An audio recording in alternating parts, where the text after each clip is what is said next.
Welcome back. And Russia's invasion of Ukraine gets our attention now as officials say Moscow has launched a wave of missile attacks on Ukraine's capital, Kyiv. That attack has left at least 17 people wounded, including a child, damaged residential buildings and industrial facilities. This is the first significant attack in recent weeks that targeted the city with both ballistic and cruise missile, as well as strategic bombers.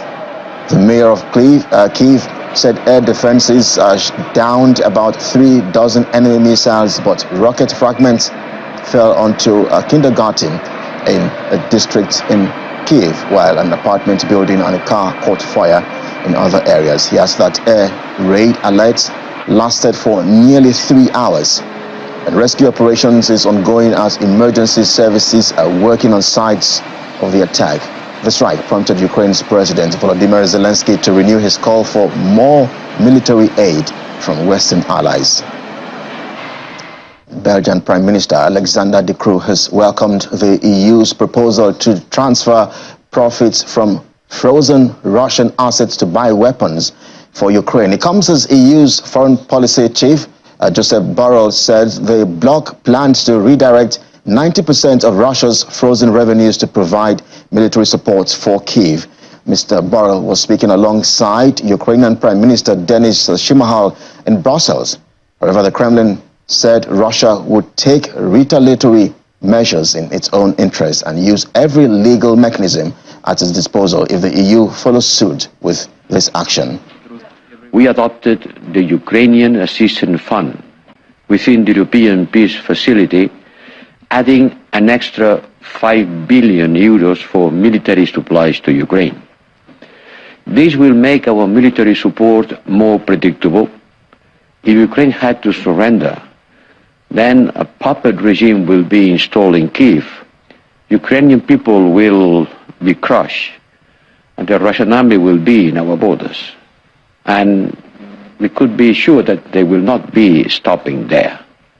We must know to match the speed of our response with the extent of this threat by quickly taking the next steps on redirecting the revenues from frozen Asian assets for the benefit of Ukraine. You know that there are 360,000 millions of resources from the Central Bank of Russia, which has been frozen.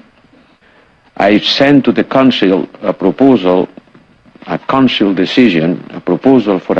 decision to allocate the bulk of these revenues to the European Union financial capacity. And this proposal is about to allocate 90% of these revenues to the European Peace Facility on the top of the 5 billion, not a substitution of, but adding to these 5 billion the revenues generated by these frozen assets in order to increase the military support to Ukraine. We do that through the European Peace Facility because the European Union budget cannot use its resources to buy arms. The European Peace Facility, as an intergovernmental fund, can do it. And the rest, the 10%, would be allocated to the Union budget to address reconstruction needs and to support and increase the Ukrainian defense industry capacities. We are grateful for the political, military, financial and humanitarian support, and we are particularly grateful for the acceleration of our European integration. In particular, we expect the newly established Ukraine Assistance Fund under the European Peace Facility, EPF, to be effective. Meanwhile, the Kremlin says China is under unprecedented pressure from the US and EU to be tough on Moscow, referring to the refusal of some Chinese banks to accept payments from Russia. The US has threatened banks in countries such as Turkey and China with secondary sanctions for facilitating trade with Russia. But Kremlin spokesperson Dmitry Peskov said while the situation with Chinese banks had caused problems that could be overcome, in January, Russian business owners drew attention to problems with settlements with the banks. Well, aside from this claim by the Kremlin, Chinese ambassador to Russia Zhang Henghui had said Moscow and Beijing will continue to stand back to back. He asked that Russia-China relations had entered the most favorable period in the entire history under President Putin and President Xi Jinping.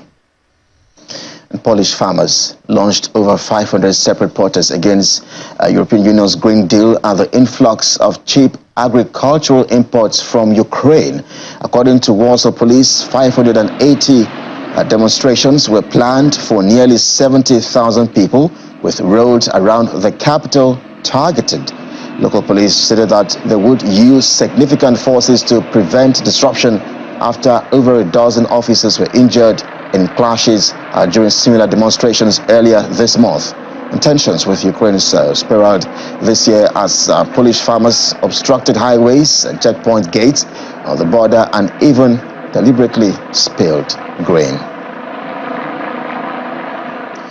Elsewhere, Zimbabwe's President Emmerson Mnangagwa has received 250,000 tons of wheat donated by the Russian government and 23,000 tons of fertilizer provided by a group of Russian companies. Russia's ambassador to Zimbabwe, Nikola Krasinilkov, says the grain transfer is humanitarian assistance carried out in line with the implementation of the initiative of the President Vladimir Putin's. And last year, Russia announced a free grain transfer program to African countries. Aside from Zimbabwe, the program also covers Burkina Faso, Mali, Eritrea, Somalia, and the Central African Republic. Today, the Eurochem group of companies is donating 23,000 tons of fertilizer to the people of Zimbabwe. And let us not forget that food security cannot be achieved without fertilizers, as they ensure growth, resilience, and productivity of agricultural crops. The humanitarian shipment of 23,000 of fertilizers, comprising of potash and complex fertilizers, was made in implementation of the initiative by President Putin announced back in 2022. It was organized by the joint efforts of Uralchem, the major producer of fertilizers in Russia, and of the United Nations World Food Program. We welcome Russia's continued support in our ongoing efforts to consolidate and strengthen our agriculture sector towards building greater resilience.